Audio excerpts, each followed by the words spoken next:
Was it an unavoidable accident or a reckless crime? Earlier this year, investigative reporter Larry Barker told us about the tragic case of an elected official responsible for the death of one man and the critical injury of another.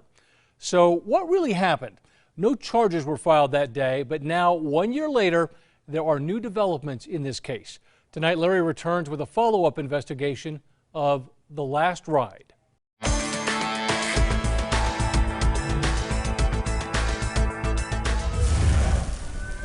It was a fall day last year outside Mountain Air in central New Mexico. Where's your emergency? Oh my God.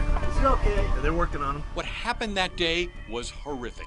Can you tell me what happened, sir? I got some bad news for you. Oh my God. A vehicle slams into two bicyclists, killing one and seriously injuring the other. We know what happened, but 1 year later, we still don't know why it happened. Was it an accident or a crime? A 6-month-long state police fatal crash investigation was concluded with an $82 traffic ticket. When it came to hiking and cycling, Mountain Air residents Carl Baumgartner and Billy Weinman were inseparable. You know, we were kind of like two grown men acting like a couple of kids at times. As a friend, he was a really great guy. We shared interests in sports, in films that we liked. Carl is a retired machinist. Billy worked as a National Monument Park ranger. His son Matt and wife Melissa reflected on a life well lived. Well, he was one of the most intelligent and funniest people I'd ever met in my life. He had made me laugh my whole life. He loved being out in nature. He loved long hikes, and he loved bicycling through really beautiful areas of the country. For Billy and Carl, cycling was a passion. At least twice a week, the experienced riders would tour Mountain Air's back roads. September 21st last year was a warm, sunny fall day.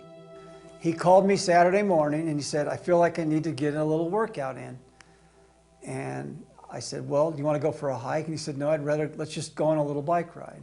They rode west of town, stopped for lunch at a nearby church, and then headed home along Highway 60.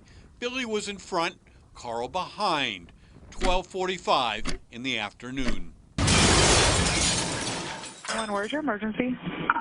I'm right outside of Mountain Air. There was two bicyclists and I hit him.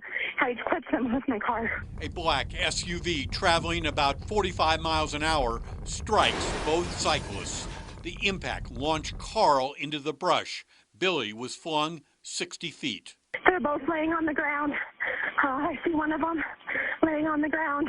One is breathing, I believe. The other one is not. He's not moving.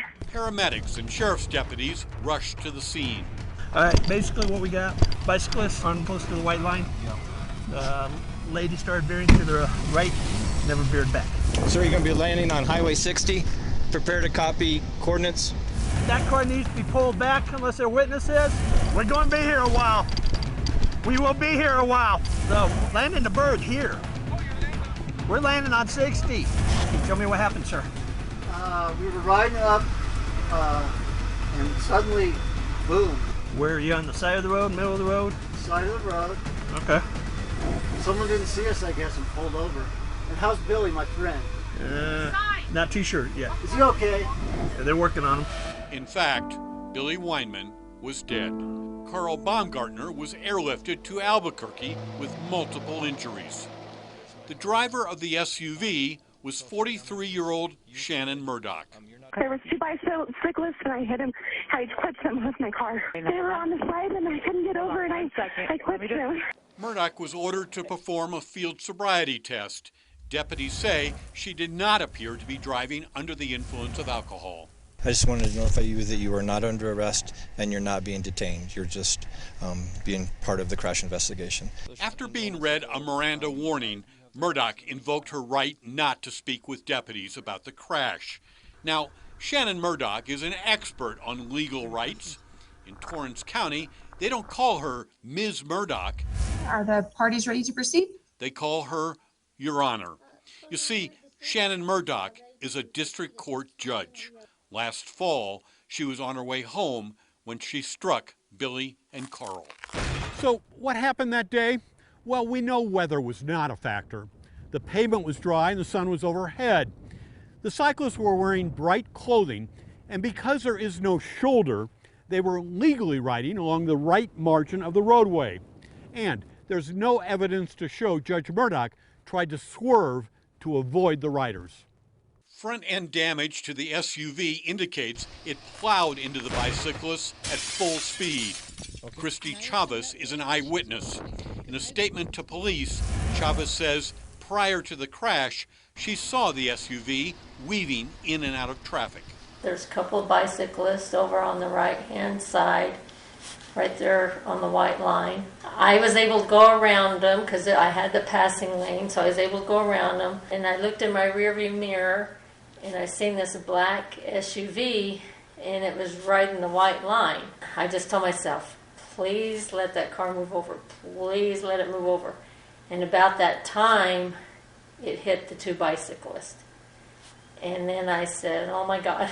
Judge Murdoch refused to speak with police investigators about the fatal crash.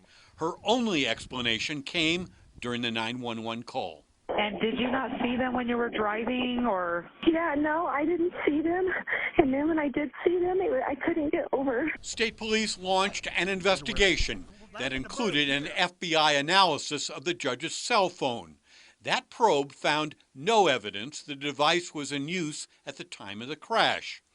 After a review of the case, the DA recommended no criminal charges be filed against the judge due to insufficient evidence to support a charge of vehicular homicide or reckless conduct.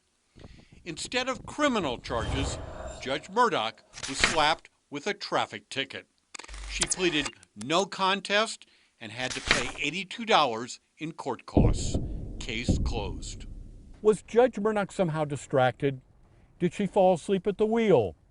Why was she weaving in and out of her traffic lane?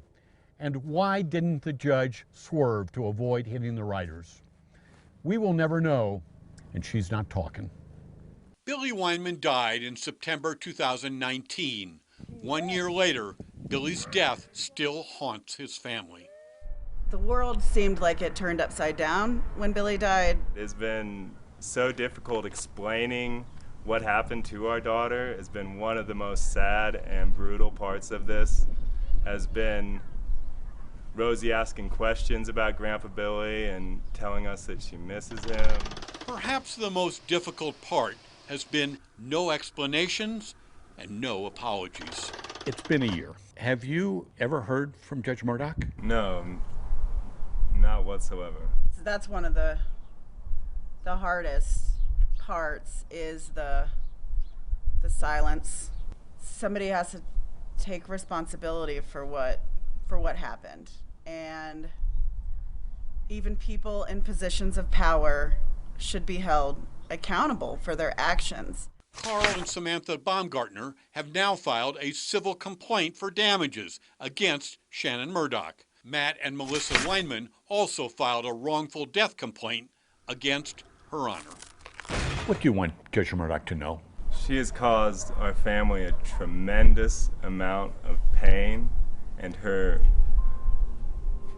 complete silence has only exasperated that pain, and it feels so dishonorable, and it feels like the most inhuman thing I've ever had done to me. Larry Barker, KRQE, News 13. Judge Shannon Murdoch did not respond to a request for comment.